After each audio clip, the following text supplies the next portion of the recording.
A viewer commented, I'm showing up at the time that work starts, and I'm not getting there 15 minutes prior unless I get paid. And honestly, I understand why you said that because this is one of those topics in the trades where people act like the answer is simple, but realistically, it's not simple. One side says showing up early is just part of being serious. The other side says, if you want my time, you pay for it. And the truth is, both sides are hitting on something real. If you work in the trades, this is a debate that matters more than people think. It's about respect. It's about professionalism. It's about boundaries. And it's about knowing when you're being responsible and when you are being used. When people talk about showing up early, they're usually talking about two completely different things, like they're the same thing. And they're not. That's where a lot of confusion starts. Because there's a big difference between getting there early enough to be personally ready for your day and being expected to do actual work before you're paid. That matters. If you pull into a parking lot a few minutes early so you can park, grab your lunch, put your boots on, get your tools together, walk in nice and calm instead of rushing like the day has already beat you before it's even started, that's not free labor. That is acting like a professional. That's you making sure that when the workday starts, you're actually ready to work. But if you're expected to show up 15 or 20 minutes early and start loading materials, setting up equipment, dragging company tools around, doing paperwork, sitting through required meetings, or getting a head start on actual job tasks before the clock even starts, now we're in different territory. That is not just being prepared. That is labor. And that labor should be paid. That's the line I think a lot of people miss. Because some people here show up early and you think it means you're telling the tradespeople to donate part of the day for free just to look serious. I'm not defending companies that take advantage of people.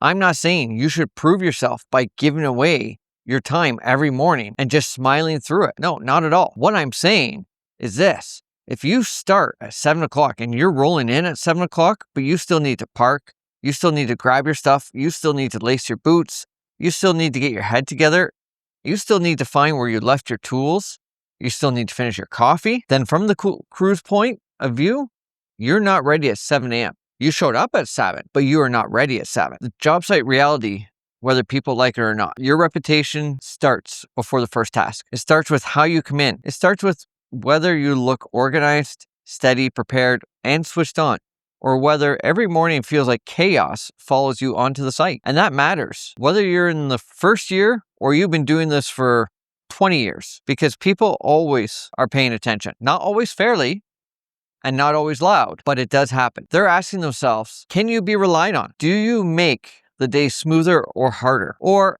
are you always showing up scattered and behind? That's why this conversation gets emotional, because one side is really talking about reliability.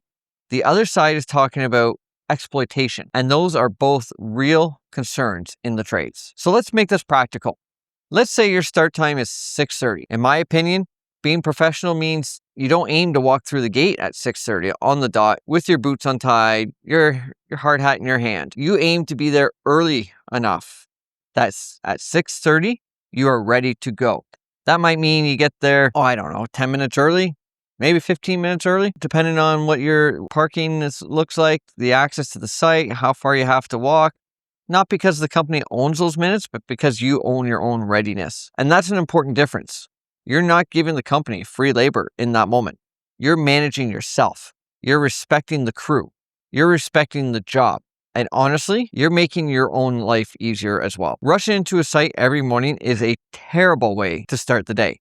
It puts you behind mentally before you even touch a tool. But now, let's look at the flip side. Let's say a company has an unspoken rule where everybody is expected to show up 20 minutes early and start unloading the vans, setting up the gang boxes, dragging hoses out, or doing paperwork before the clock even starts. Or there's a required meeting before start time and nobody gets paid for it. That's where I think you have every right to question what's going on, because a company can't hide labor under the label of attitude. A company can't call unpaid work being a team player just because it sounds better. And this is where a lot of people in the trades get stuck, because most good workers want to be seen as reliable.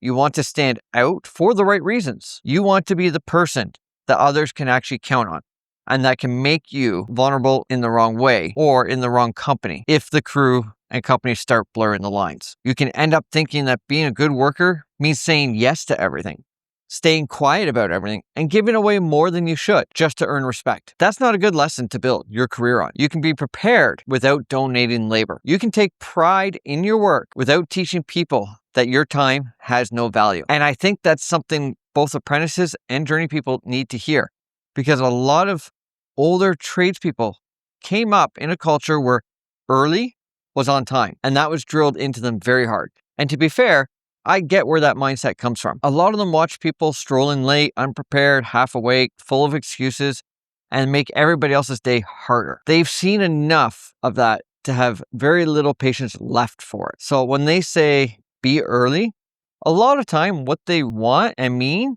is don't make me start my day wondering if I can count on you. And that part is real. They also know that in the trades, a lot of opportunities come from trust long before they come from anything written down on paper. The person who gets more trust, gets brought on to the next job, or gets a little more room to grow is usually the person who's proved they were dependable in small ways first. Not flashy ways, small ways. Showing up ready is one of those things. But the pushback against unpaid time, that is real too. Because people are more aware now. Cost of living is brutal.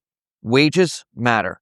Time matters. People have seen enough employers blur the line between hustle and exploitation that they're not interested in pretending that unpaid work is just part of it.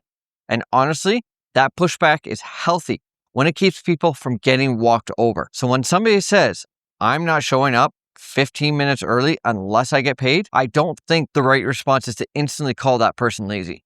I think the better response is to ask one question. What do they mean by showing up early? If you mean doing actual work before the clock starts, then no, I don't think that should just be accepted like it's normal. That's the conversation more people need to have clearly. And if you're trying to figure out where that line is, here's what I would say. Know your actual start time, not the vague version, not what one guy mutters to you. Know what time you're expected to be ready for work. There's a difference between showing up at 7 and be working at 7. If the company says the work day starts at 7, then you should understand that means in practice, know what ready to work looks like on that site.